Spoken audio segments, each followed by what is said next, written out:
WhatsApp पर दीजिए, ठीक है। और गुड आफ्टरनून एवरीवन।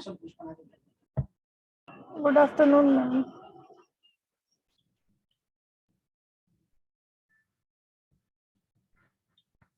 हम तो कहेंगे कि चैप्टर ही पढ़, जब इतना चैप्टर है तो चैप्टर को ही पढ़ लीजिए, आप रीड कर लीजिए।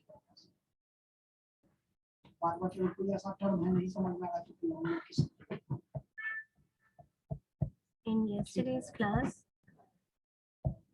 only 5 students were present. का जमाना है, नेट का है, जो नेट आके तो 5 students were present. तो फिर तुम लोग क्यों नहीं आए क्लास में? ऐसे कैसे पढ़ाएंगे? Good morning. कल जो पढ़ाए उसी को तो कंटिन्यू करेंगे ना अभी। तो आप लोग नहीं आइएगा तो कैसे चलेगा? Excuse me ma'am. मैम ये जो एड ऑन कोर्स हो रहा है मैम, इसमें सर्टिफिकेट मिलेगा कि नहीं हम लोग को? हाँ मिलेगा। सब्जेक्ट टू कंडीशंस के आप एग्जाम क्वालिफाई कीजिए। मैम लेकिन पिछला जो सीनियर लोग है या बीसीए उन लोग को तो मिला ही नहीं है, हम लोग को करने से कोई फायदा तो है नहीं मैम। नहीं, करने से फायदा है, इस बार से मिलेगा। उन लोगों ने कोई एग्जाम दिया है? आप पूछिए। यस मैम दिया है। नहीं दिया है मैम। नो हाँ मैम बोल रहा है ma'am. For this time the management has decided to give you exam, to give you certificate with grading कि आपने A से पास किया, B से पास किया या C से पास किया, and depending upon your attendance also. Till tomorrow we have to submit the question papers for add-on. तो एड-ऑन पे सर्टिफिकेट मिलेगा? हाँ। एड ऑन करने से फायदा यही ना है कि सर्टिफिकेट के लिए तुम पढ़ रहे हो। Who is saying that, Bhaskar? If you are not interested in the class, you can leave. No ma'am, मैं बस जानकारी ले रहा हूँ मैम, ऐसा क्यों बोल रहे हैं? तो बाकी एग्जाम, बाकी पढ़ने से क्या फायदा होता है ये बताओ? पढ़ने से ना वो भी मार्क्स के लिए ही होता है। अगर तुम नॉलेज के लिए पढ़ रहे होते तो तुमको एड ऑन कोर्स फालतू नहीं लगता, ठीक है? क्योंकि एड ऑन इसलिए क्योंकि हम तुमको सीरियसली बताते हैं कि हम भी मेन कोर्स ले रहे हैं बीबीए थर्ड सेमेस्टर का, उनको एचआरएम पढ़ा रहे हैं। बीबीएम थर्ड ईयर जिसको हम एचआरडी पढ़ा रहे हैं, उनको जितना बताते हैं ना, क्योंकि we have to stick around the syllabus, क्योंकि सिलेबस खत्म करना होता है उनका। लेकिन आपको जो हम एक्स्ट्रा बता देते हैं वो इसलिए क्योंकि आपका कोई सिलेबस डिफाइंड नहीं है, ठीक है? तो नॉलेज के लिए तो तुमको एड ऑन ही बेटर है। मेरे क्लास में हम अपनी क्लास की बता सकते हैं, बाकी का हम गारंटी नहीं लेते। लेकिन तुम जिस तरीके से बोले अभी कि एड ऑन का यही फायदा है ना कि सर्टिफिकेट के लिए पढ़ रहे हैं, तो एग्जाम भी तुम मार्क्स के लिए ही देते हो। नो मैम, सॉरी मैम, गुस्सा नहीं हुई है मैम। देखो तुम यकीन मानो कि जब तुम इंटरव्यू देने के लिए बैठोगे तो तुमको मार्क्स काम नहीं देगा। एक मिनिमम एलिजिबिलिटी होती है, वो पास उतना हो जाना चाहिए। देखियो ना, फॉर्म भरते समय 60% से ऊपर अब उसको 61 है या 90 है वो एग्जाम देने वाले को मतलब नहीं होता उससे। All that will help you sail through senior ma'am बोला कि मैम सर्टिफिकेट नहीं मिल रहा है एड ऑन का, इसलिए मैम पूछ रहे थे। नहीं मिला होगा उसकी बात हम नहीं कह रहे, लेकिन इस बार से मैनेजमेंट ने ये डिसाइड किया है कि एड ऑन का सर्टिफिकेट प्रोवाइड किया जाएगा। ठीक है, तुम अपना क्रांति थोड़ा पढ़ाई लिखाई में लगाओ, ज्यादा हेल्प होगा। ठीक है, क्रांतिकारी भास्कर ये सही नहीं है मैम।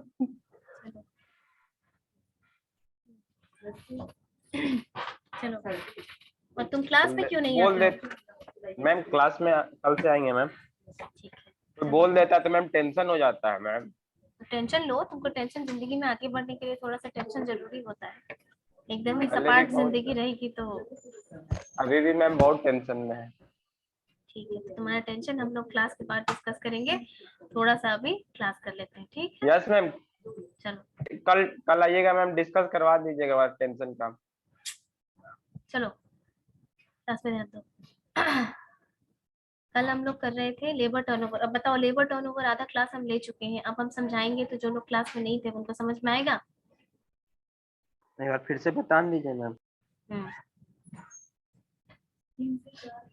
जो कल क्लास में थे उसको क्विकली रिकैप करो। कौन था क्लास में? आकृति, सोनल, अमृत, बिट्टू एंड अभिषेक। इन पांचों में से कोई एक जल्दी से क्विकली रिकैप करो। तो कल क्लास में एम्प्लॉय टर्नओवर हो रहा था। बिट्टू तुम रिकैप करो जल्दी से।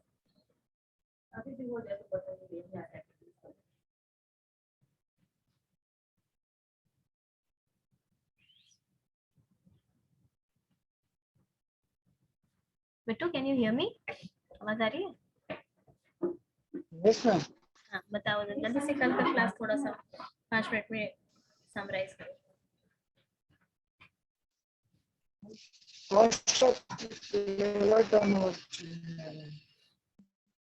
बाकी लोगों को आवाज आ रही है बिट्टू की ठीक से? नहीं मैम, रहने दीजिए। नहीं आ रहा है? अब तुमको नहीं करना है मैम, रहने दीजिए। देखो, एम्प्लॉय टर्नओवर का मतलब होता है ऑर्गेनाइजेशन के सेंस में जब हम बात करते हैं तो ऑर्गेनाइजेशन का टर्नओवर जितना ज्यादा उतना अच्छा, लेकिन जब लेबर टर्नओवर की बात करते हैं तो लेबर टर्नओवर जितना कम उतना अच्छा।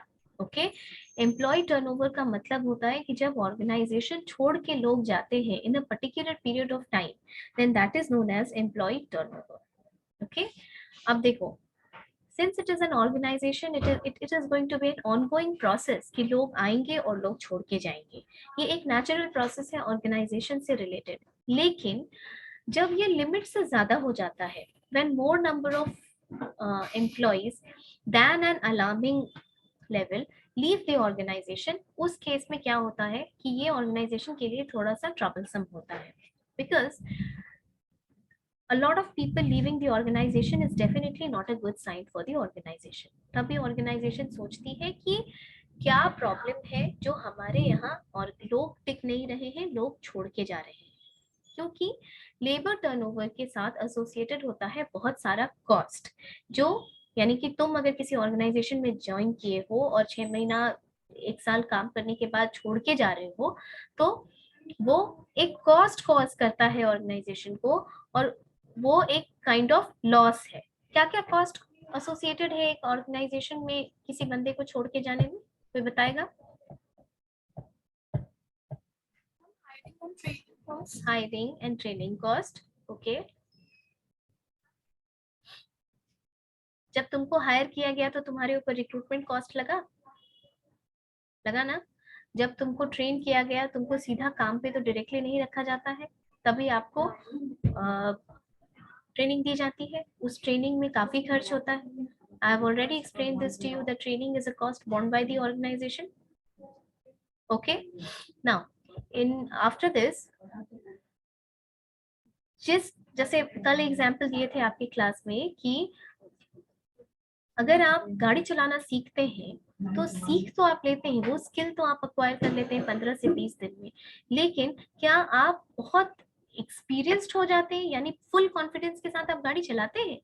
नहीं चलाते हैं ना। इस कॉन्फिडेंस को आने में थोड़ा सा समय लगता है, बार बार उसी चीज को प्रैक्टिस करने से कॉन्फिडेंस डेवलप होता है। The same holds true for the workers also. even if the workers are provided the training, they need some time to settle down on the machinery or the work in order to deliver their full productivity. Okay, so जब किसी नए worker को लाया जाता है किसी पुराने की जगह पे, he'll take some time to deliver to the full efficiency as much as the earlier employee was doing. Next, और क्या कॉस्ट होता है, जल्दी जल्दी कर लो। देखो, जब तुम नए ड्राइवर होते हो तो हो सकता है कि तुमको ये ना समझ में आता हो कि गाड़ी का क्लच प्लेट भी जल जाता है मिस हैंडलिंग से, ठीक है, गियर बॉक्स भी खराब होता है। ये सारी चीजें सिर्फ ट्रेन हो जाने से नहीं होता है। ओके, आप धीरे धीरे सीखते हैं, चलाते हैं, वेयर एंड टेयर होता है थोड़ा बहुत, तो आप उससे सीखते हैं। उसी तरीके से किसी नए बंदे को जब मशीन थमाई जाती है, there are probable chances that either he or she will cause damage to himself or to the machine, है ना, वो सेफ्टी वाला इशू थोड़ा आ जाता है। दूसरी चीज क्या होती है कि जो रिसोर्सेज है, बहुत पॉसिबल है ये चीज कि उनका शायद ऑप्टिमम यूटिलाइजेशन कोई नया बंदा ना कर सके, ठीक है।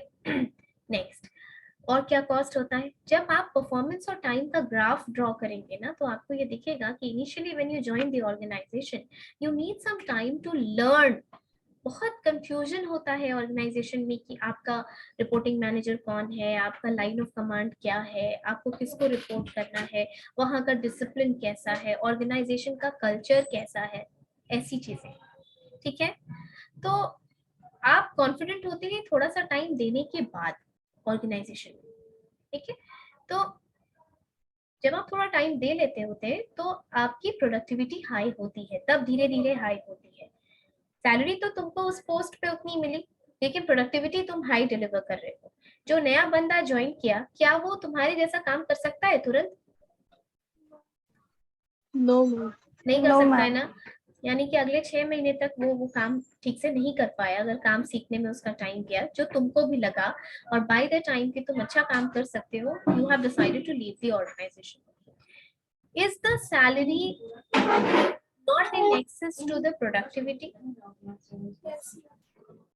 है ना, सैलरी ज्यादा दी जा रही है ना जितना प्रोडक्टिविटी डिलीवर कर रहा है उससे, राइट।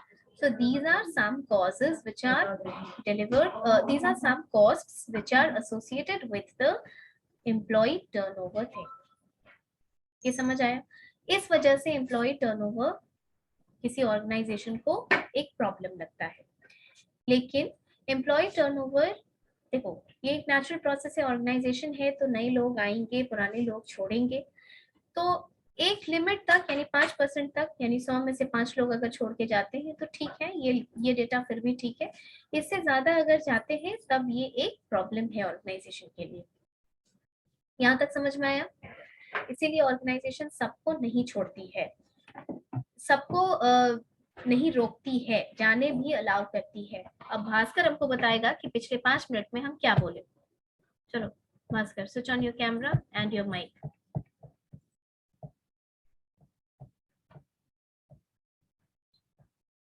जल्दी।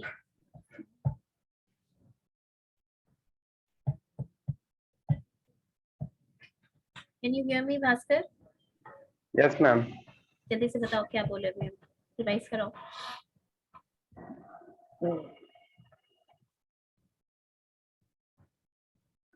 ऑर्गेनाइजेशन ज्यादा जो कॉस्ट खर्च हो जाता है उसको जाने के लिए जल्दी नहीं बोलती। और ऐसा नहीं बताए, कॉस्ट खर्च हो जाता है इसलिए जाने के लिए नहीं बोलती ऑर्गेनाइजेशन। कॉस्ट बताओ, कितना टाइप का कॉस्ट बताया अभी?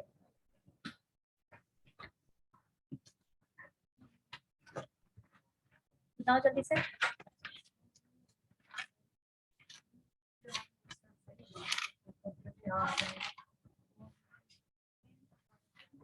वो याद नहीं है।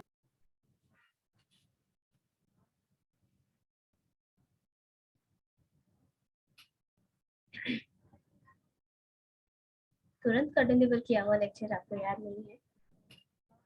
देखिए cost, write down in bullet points. Procurement cost ma'am लिखवा चुके हैं। लिखवा चुके हैं? यस मैम, 6 पॉइंट लिखवा चुके हैं। ठीक, ये हो गया cost associated with employ turnover. अब देखिए, एम्प्लॉय टर्नओवर का दो कारण हो सकता है, एक अवॉइडेबल और दूसरा अनअवॉइडेबल। अनअवॉइडेबल का मतलब वो होता है कि जिसको कुछ भी अगर ऑर्गेनाइजेशन कर ले तो भी उसको रोक नहीं सकता है। जैसे तुमको मन करे कि तुम किसी ऑर्गेनाइजेशन को ज्वाइन करो बस ये देखने के लिए कि नौकरी की कैसी जाती है, क्या क्या टर्म्स एंड कंडीशंस होता है, कैसा लगता है, लोग कैसे मैनेज होते हैं, लेकिन तुम्हारे दिमाग में है कि 2 साल के बाद हम स्टार्टअप खोलेंगे अपना। ठीक है, अगर तुम बिजनेस ओरिएंटेड हो और तुम नौकरी सिर्फ इसलिए कर रहे हो कि तुम एक कल्चर देखना चाहते हो कि कल को तुमको भी एम्प्लॉयज को मैनेज करना है, क्या तुम रुकोगे ऑर्गेनाइजेशन में? नहीं रुकोगे। अगर तुमको ये बोला जाए कि मान लो एबीसी कंपनी में तुम काम कर रहे हो, तुम्हारी सैलरी 35,000 है, किसी और कंपनी में तुमको वो चीज 45,000 में तुम्हारी नौकरी लग रही है, क्या ऑर्गेनाइजेशन कितनी भी अच्छी हो तुम रुकोगे? नहीं रुकोगे। यस मैम, तो तुम उसको थोड़ा सा, हाँ बोलो मैम। अगर ऑर्गेनाइजेशन अच्छी रहेगी मैम तो क्यों नहीं रुकेंगे मैम, सैलरी बोलो कम मिलेगा तो तुम पर्सनल बेटरमेंट के लिए आगे नहीं बढ़ोगे? तुमको ग्रोथ प्रोस्पेक्ट्स नहीं चाहिए? लाइफस्टाइल भी तो चाहिए मैम। लाइफस्टाइल हम कहाँ बोले कि तुमको पहली कंपनी बहुत शानदार लाइफस्टाइल दे रही है, हम तो सिर्फ सैलरी की बात किए, है ना। अगर तुम्हारा सॉरी की बात नहीं है, अगर आप इसको गुड स्पिरिट में डिस्कस कर रहे हैं देन इट इज फाइन, लेकिन अगर क्लास को मजाक बनाना है तब वो अलग बात है। नो मैम, मजाक क्यों बनाएंगे? तो फिर तुम्हारा 100 डाउट्स होगा, हम 100 डाउट्स क्लियर करेंगे। जस्ट द फैक्ट इज कि you should speak up in class with a good spirit. नहीं समझ में आना कोई प्रॉब्लम नहीं होता है।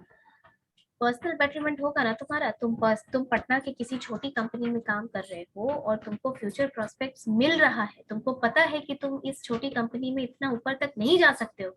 पटना एक छोटा शहर है, यहाँ पर बहुत हाई पोस्ट नहीं, पटना में किसी कंपनी का सीईओ टीसीएस के सीईओ वाला स्टेटस पे तो नहीं होगा, लेकिन तुम्हारा ड्रीम्स अगर बड़ा है तो तुम ये कंपनी छोड़ोगे ही छोड़ोगे ना, तब वो ऑर्गेनाइजेशन तो तुमको नहीं रोक पाएगी। उसके बाद आपने देखा होगा कि बहुत सारे स्टूडेंट्स ऐसे होते हैं जो हर साल आईआईटी से निकलते हैं और ये स्टूडेंट्स बहुत हाई पैकेज पे भी काम करते होते हैं ना, कहीं 30 लाख 35 लाख पे भी, फिर भी यूपीएससी के प्रिपरेशन के लिए ये लोग नौकरी छोड़ देते हैं। सुने हो? अब ऐसे कैंडिडेट्स को ऑर्गेनाइजेशन कुछ भी करके रोक सकती है क्या? नहीं रोक सकती है, क्योंकि इनका अपना पर्सनल बेटरमेंट, इनका मोटिव ही अलग है। ओके, और क्या रीजंस हो सकता है? देखो, तुम सिमज में इसलिए पढ़ रहे हो क्योंकि या तो तुम पटना के हो या पटना के पास के हो, बिहार में कहीं से होगे, तुम्हारा एक्सेस इजी होगा अपने घर से। अब तुम तमिलनाडु से तो यहाँ नहीं आते ना एडमिशन लेने के लिए, नहीं आते। ये एक कारण होता है कि लोकेशन, अगर आपकी फैमिली शिफ्ट कर रही है कहीं और, जैसे अभी तुमको नौकरी करनी है, तुम्हारी फैमिली दिल्ली में है तो तुम कोशिश करोगे कि दिल्ली के आसपास हम नौकरी करें, लेकिन अगर फुल फैमिली शिफ्ट हो रही है तुम्हारी किसी और सिटी में जहां तुम्हारा ग्रोथ प्रोस्पेक्ट्स है, पुणे में शिफ्ट हो रही है, तो तुम कोशिश करोगे ना कि पुणे में ही हम जॉब ढूंढे, right? These are unavoidable causes. इसके अलावा women employees they have a tendency of leaving the jobs because of various reasons like marriage. Okay, ये डेटा बोलता है कि women employees the higher rate of turnover is one of the most important reasons for women employees is marriage and pregnancy. Okay, child care after that, all these reasons. ठीक है, ये भी लिखवा चुके हैं क्या?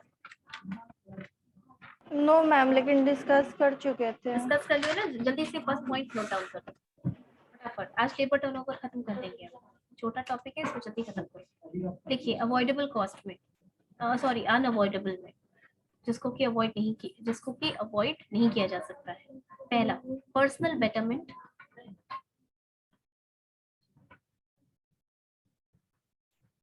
दूसरा, domestic affairs.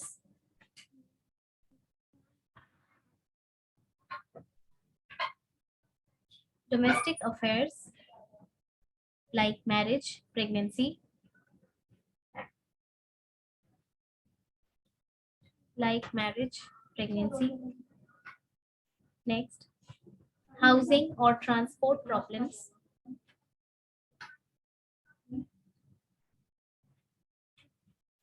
Housing or transport problems. Next, retirement or death.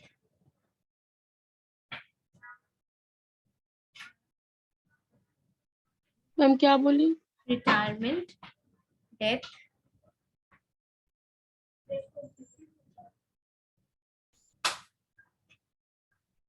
Okay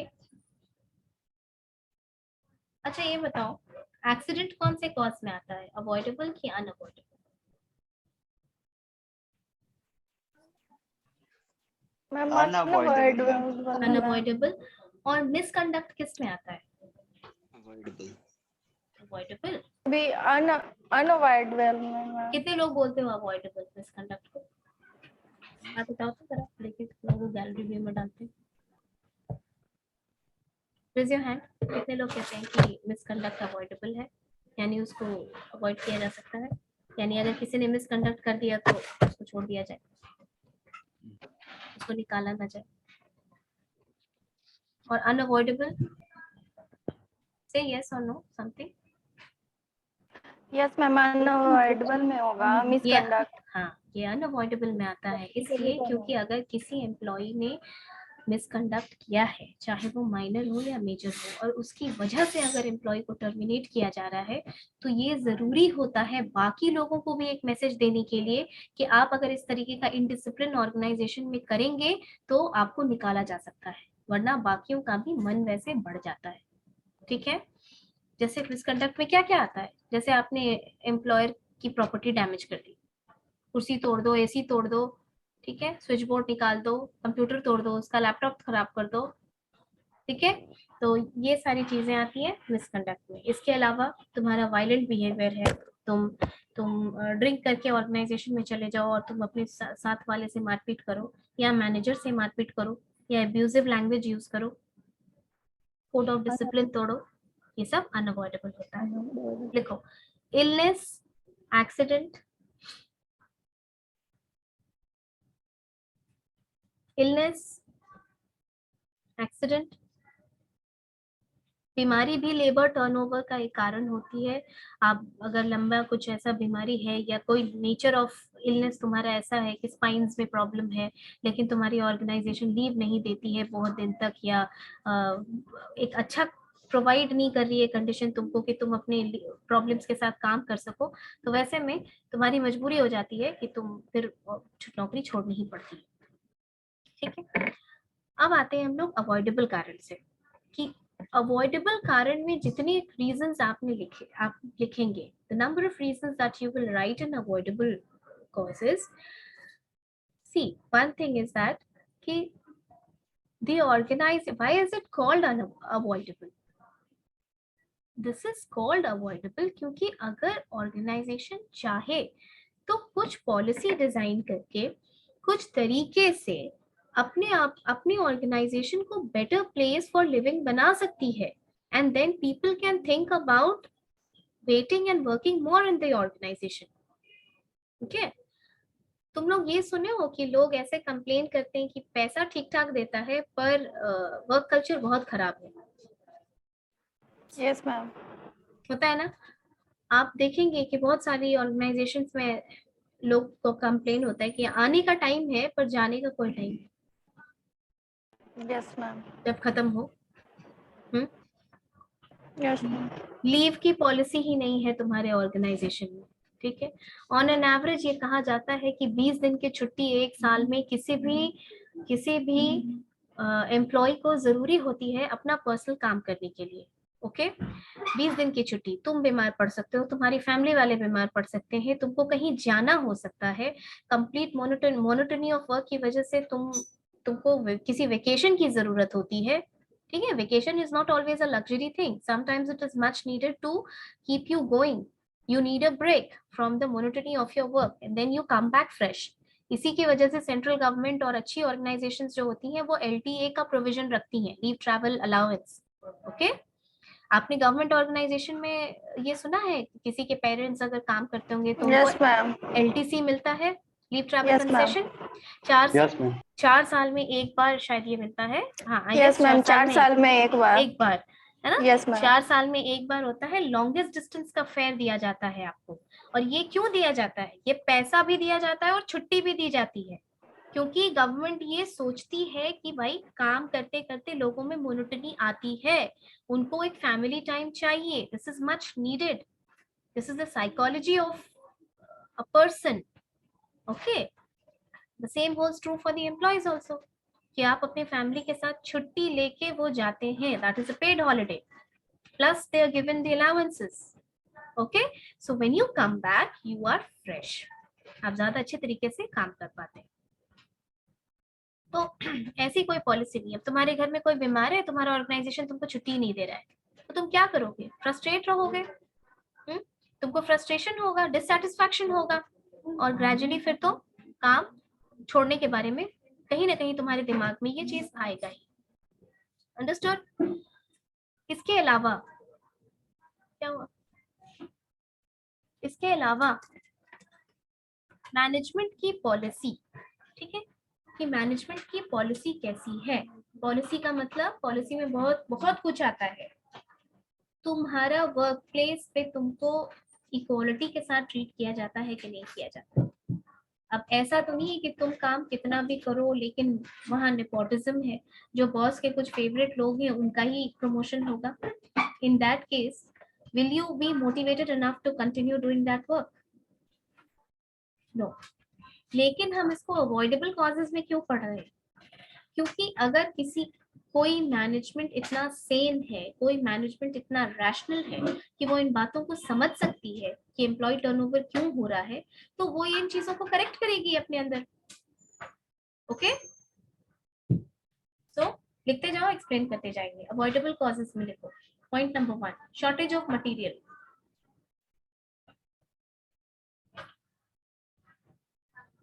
shortage of material,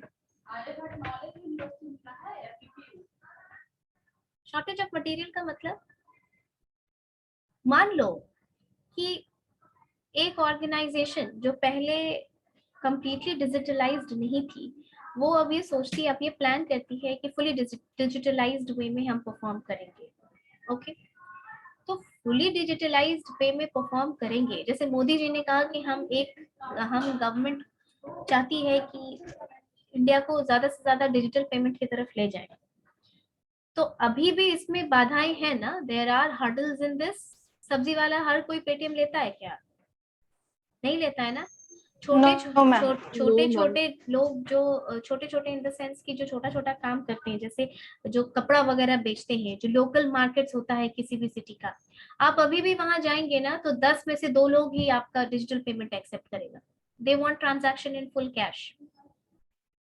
ठीक है, तो ये सब प्रॉब्लम है अभी।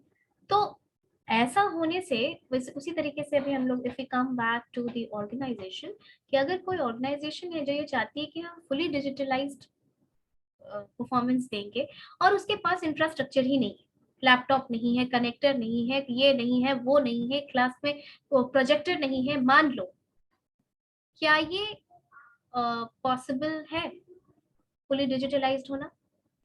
नहीं। ऑर्गेनाइजेशन की अगर हम बात करते हैं तो ऑर्गेनाइजेशन में अगर आप चाहते हैं कि the employees are always updated, the employees are always in coordination with the other members of the organization and many other things which are the plan for making that completely digitalized, तो आपको infrastructure develop करना होगा। अगर organisation बिना infrastructure develop किए हुए इस चीज को लाएगी तो ये this becomes a kind of irrational and unrealistic target. Understood? तो वैसे केसेस में, और फिर वैसे केसेस में क्या होगा, वो एक्सपेक्ट करेगी कि एम्प्लॉइज अपना 100% डिलीवर करें, काम क्यों कंप्लीट नहीं हुआ।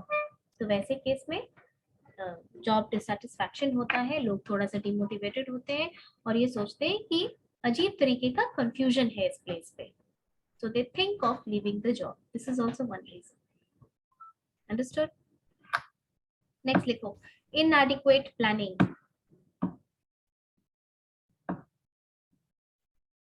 Inadequate planning.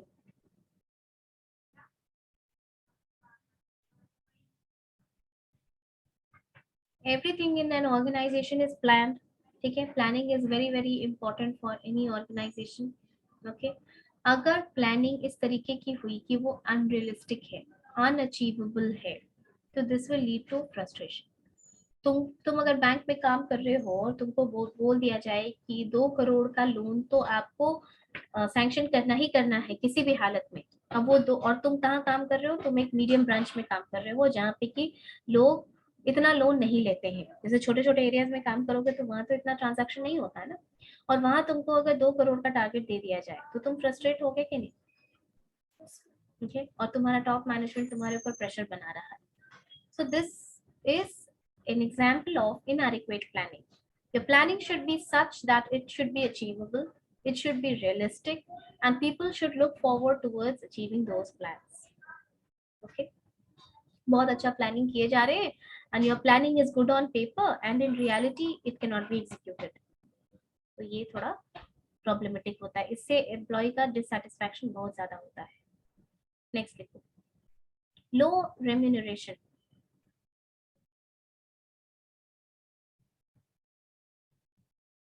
लो रेम्यूनरेशन, ये समझाने की तो जरूरत नहीं है. अगर हम सब लोग सैलरी के लिए काम करते हैं, अगर सैलरी सेटिस्फाइंग नहीं है तो काम करने में मन नहीं लगेगा and you will keep the doors and Windows open for trying out for a new job. ठीक, नेक्स्ट लिखो, long hours of work. Long hours of work, अगर तुम्हारा वर्किंग आवर्स बहुत लंबा है, वर्किंग आवर्स ऐसा है जिससे कि तुम्हारे अपने लिए कोई टाइम नहीं बचता है, तुम्हारी फैमिली के लिए कोई टाइम नहीं बचता है, तुम्हारा वर्क लाइफ बैलेंस पुअर होता जा रहा है उस वर्क की वजह से, तो sometimes to gain your mental stability you are thinking about leaving the job. Next लिखो. मैम तो ये अवॉइडेबल कैसे हुआ? ये अवॉइडेबल ऐसे हुआ कि अगर ऑर्गेनाइजेशन इस चीज को रियलाइज कर पाती है कि तुमको एग्जिट इंटरव्यूज के बारे में मालूम है. एग्जिट इंटरव्यू क्या होता है, किसी को आइडिया है यहाँ पे एग्जिट इंटरव्यू क्या होता है? Yes ma'am. बताओ. मैम एग्जिट इंटरव्यू मतलब जैसे आप जॉब छोड़ने वाले हो तो आपसे पूछा जाएगा ना कि आप क्यों छोड़ना चाहते हो. वो भी तो एक काइंड ऑफ इंटरव्यू हुआ. Very good. एग्जिट इंटरव्यू का यही मतलब होता है, जब आप जॉब छोड़ते हैं ना तो आपसे इंटरव्यू लिया जाता है कि भाई यहाँ पे आपको क्या क्या चीजें अच्छी लगी, क्या क्या चीजें खराब लगी, क्या कारण है जिसकी वजह से आप जॉब छोड़ के जा रहे हैं. ऐसे में क्या होता है, एक फीडबैक मिलता है ऑर्गेनाइजेशन में चीजों को बेटर करने के लिए. समझ आया सत्यम? तो अगर लोग छोड़ के जा रहे हैं, 2-3 लोगों ने ये बोला कि भाई आवर्स ऑफ वर्क बहुत लंबा है, और ऑर्गेनाइजेशन को ये समझ में आ रहा है कि बार बार एम्प्लॉयज इस रीजन की वजह से छोड़ रहे हैं, तो क्या वो इस पे काम नहीं कर सकती है?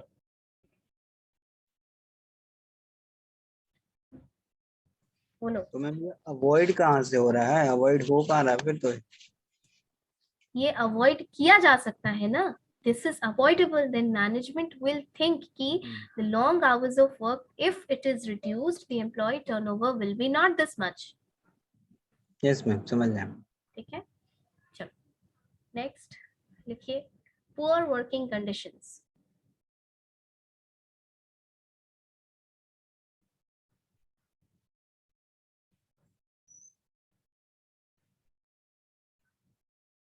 पुअर वर्किंग कंडीशंस, आप लोग तुम लोग को हम हाइजीन फैक्टर पढ़ाए थे हर्जबर्ग्स 2 फैक्टर थ्योरी में.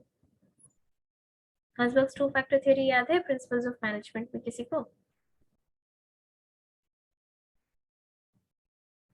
मैम डिटेल नहीं पढ़ाई थी, बस बताई थी 2 फैक्टर थ्योरी किसका है. ऐसा तो हो ही नहीं सकता है कि हम तुमको सिर्फ ये बता दें कि हर्जबर्ग ने 2 फैक्टर थ्योरी दिए बिना फैक्टर बताए हुए. यस मैम, ऐसे ही मतलब लिखवाई थी बस, और फिर मैम मैस्लो थ्योरी अच्छे से पढ़ाई थी. हाइजीन का हर्जबर्ग की जो ये थ्योरी है, ये मोटिवेशन की थ्योरी है. ठीक है, और इसमें 2 फैक्टर दिया गया है, एक है हाइजीन फैक्टर और एक है मोटिवेटर्स. ठीक है, हाइजीन फैक्टर्स वो फैक्टर्स होते हैं वर्क प्लेस पे जिनका होना जरूरी होता है, ओके, जिनका होना जरूरी होता है, नहीं होने से डिससैटिस्फैक्शन कॉज होता है। अगर वो नहीं होंगे तो उनसे डिससैटिस्फैक्शन कॉज होगा, लेकिन वो मोटिवेटर्स नहीं होते। अच्छा, ये ऐसे नहीं समझ में आएगा। सपोज करो तुम लोग क्लास में बैठे हो, ठीक है, क्लास में बैठे हो इतने सारे लोग, क्लास में मान लो पीजीडीएम में 25 लोग आके क्लास में बैठे, तुम्हारे क्लास में एसी चल रहा होता है, तुम्हारे क्लास में पढ़ने के लिए ब्लैक बोर्ड है, तुम्हारे क्लास में पढ़ाने के लिए टीचर है, मार्कर है, ठीक है, बेंच डेस्क है, प्रॉपर लाइट आ रही है। अगर उसी क्लास में एसी ना रहे, क्योंकि क्लासेस कॉम्पैक्ट होता है ना, यही जो नीचे जो जहाँ फर्स्ट सेमेस्टर का तुम लोग क्लास करते थे, इस क्लास में अगर लाइट ना रहे, ये कॉम्पैक्ट क्लास है, लाइट ना रहे, एसी ना चले, तो कितना क्लास कर पाओगे? मुश्किल से 1-2 क्लास कर भी लिए, 3-4 घंटा बैठ सकते हो क्या वहां पर लगातार बिना लाइट बिना एसी के? No ma'am. नहीं बैठ सकते हो ना। अगर रोज रोज वहां बोर्ड ना रहे, रोज रोज टीचर बोले कि आज बोर्ड नहीं है तो ओरली पढ़ाएंगे, बोर्ड पे समझाना जरूरी होता है, कुछ थ्योरी को, कुछ टॉपिक्स को, बोर्ड ना रहे तो समझ में आएगा क्या? ठीक से नहीं आएगा। यानी कि ये सारी चीजें जरूरी है तुम्हारे उस क्लास में बैठने की। क्लास में एसी चल रहा है तो तुम लोग ठीक से कंफर्टेबल होके बैठे हो। क्लास में एसी नहीं होने से प्रॉब्लम होने लगेगा, नहीं पढ़ पाओगे, ठीक है, कंजस्टेड हो जाएगा, क्लॉस्ट्रोफोबिक हो जाएगा। लेकिन ऐसा होता है क्या कि एसी चल रहा है इसलिए ज्यादा समझ में आने लगता है तुम लोग?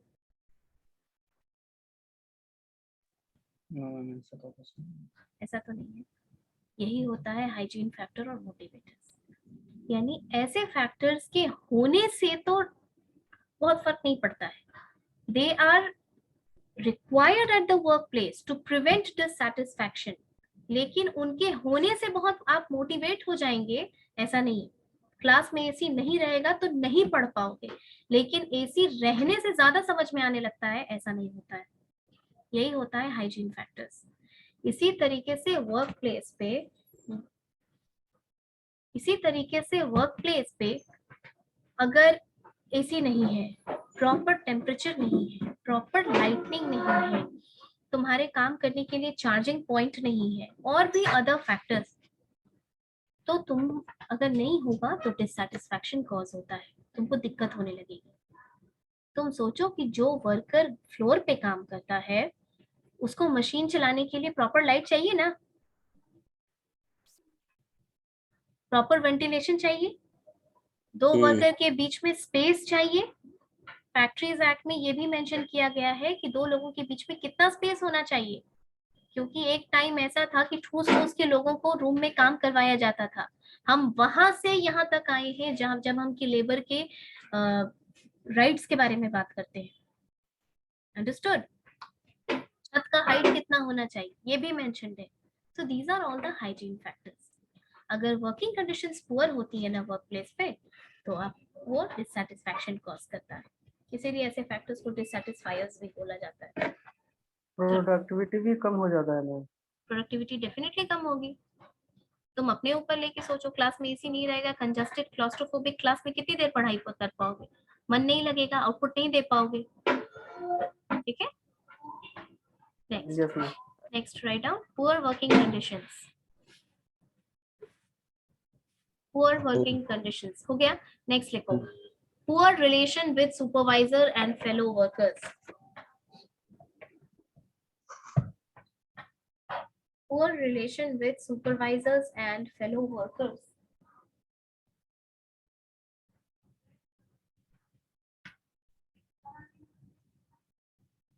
Do you understand industrial relations?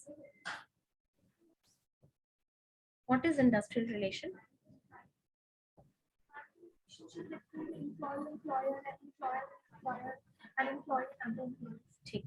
The relationship which arises due to nature of work. यानी आपके बॉस से आपका पर्सनल रिलेशन है, वो इंडस्ट्रियल रिलेशन में नहीं आएगा। आपका पर्सनल अनबन है, आप उससे पर्सनली पैसा मांगे और आप रिटर्न नहीं कर रहे, this is not industrial relation. Industrial relation will always arise due to nature of work. Nature of work के कारण जो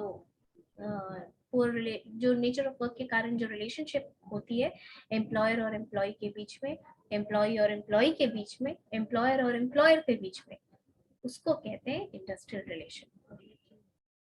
अभी तुम लोगों को जब तक कोई, अगर किसी को एक्सपीरियंस नहीं है जॉब का, तो किसी को होगा भी क्योंकि पीजी के पहले काफी लोग जॉब किए होते, लेकिन अगर किसी को नहीं है तो उनको ऐसा लगेगा कि पैसे में सिर्फ नौकरी में सिर्फ पैसा इम्पोर्टेंट है, only money is important in your job, but in actual it is not. The relationship you have with your boss is also very important in your job. आपने सुना होगा ये कोटेशन लोगों को कहते हुए. It's a famous saying which says that people do not leave their jobs, they leave their bosses. लोग काम नहीं छोड़ के जाते हैं अपना, लोग अपने बॉस को छोड़ के जाते हैं.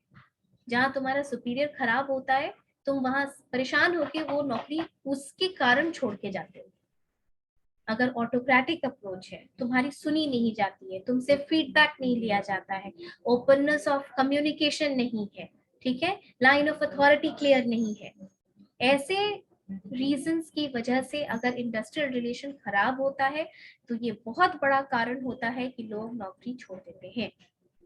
समझ में आई बात? So this is what we discussed about labor. तो IT इंडस्ट्री और EC इलेक्ट्रॉनिक्स वाले में अभी ये प्रॉब्लम थोड़ा ज्यादा है, because what happens that you join the IT industry, आप नई टेक्नोलॉजी सीखते हैं और उस टेक्नोलॉजी का डिमांड होता है, आप उसको छोड़ के दूसरे ऑर्गेनाइजेशन चले जाते हैं. It's just as simple as that. Okay. So this is the problem. Organization को बहुत सोचना पड़ता है कि एम्प्लॉय रिटेंशन के लिए वो क्या क्या करे जो एम्प्लॉयज उसके ऑर्गेनाइजेशन में रुके. नाउ मैम मोस्टली प्रॉब्लम तो सभी जगह है अप्रोक्सीमेटली. ये प्रॉब्लम सब जगह है, आईटी में थोड़ा ज्यादा देखा जा रहा है क्योंकि अपॉर्चुनिटी है ना ग्रोथ की, इसलिए.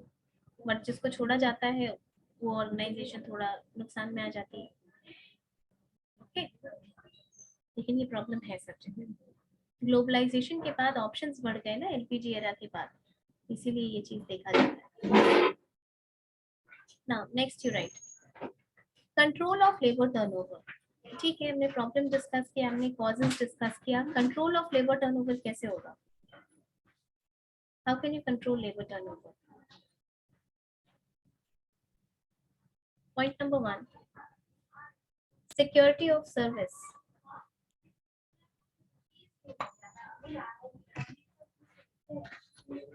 Point number 1, security of service. Number 2, use of number 1 security of service, job security. Job security. Next, use of proper test and interviews while employing.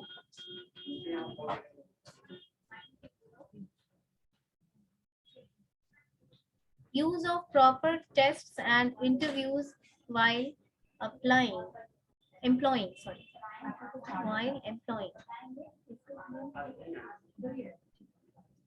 Next, introduction of proper incentive plan.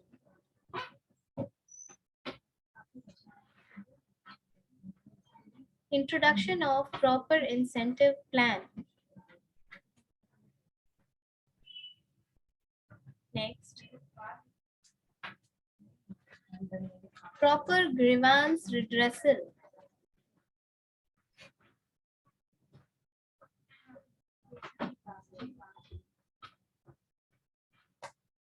Proper grievance redressal. Grievance के बाद Redressal, REDRESSAL. Redressal. Okay. Next, maintaining good industrial relations.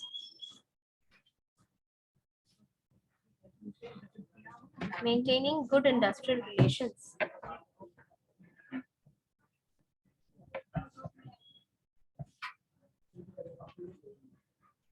अब next class में फिर ये सारा points हम लोग detail में डिस्कस करेंगे। और एब्सेंटिज्म थोड़ा सा आगे बढ़ाएंगे। इसके बाद वाला जो टॉपिक है आपका वो होगा का, जो HRM में भी है तुम्हारा, वहाँ पे भी काम आएगा परफॉर्मेंस अप्रेजल। उसमें भी स्पेशल फोकस रहेगा 360 डिग्री मेथड ऑफ अप्रेजल, जो कि अभी जितनी भी बड़ी इंडस्ट्रीज हैं जैसे रिलायंस है, इंफोसिस है, ये सब यूज कर रही हैं। ठीक है, उससे कुछ और भी टेक अवे मिलेगा कि आखिर इस परफॉर्मेंस अप्रेजल मेथड को डिफाइन करने का मकसद क्या हुआ, वो हम पूछेंगे तुम लोग से। चलो, see you in the next class. Thank you ma'am.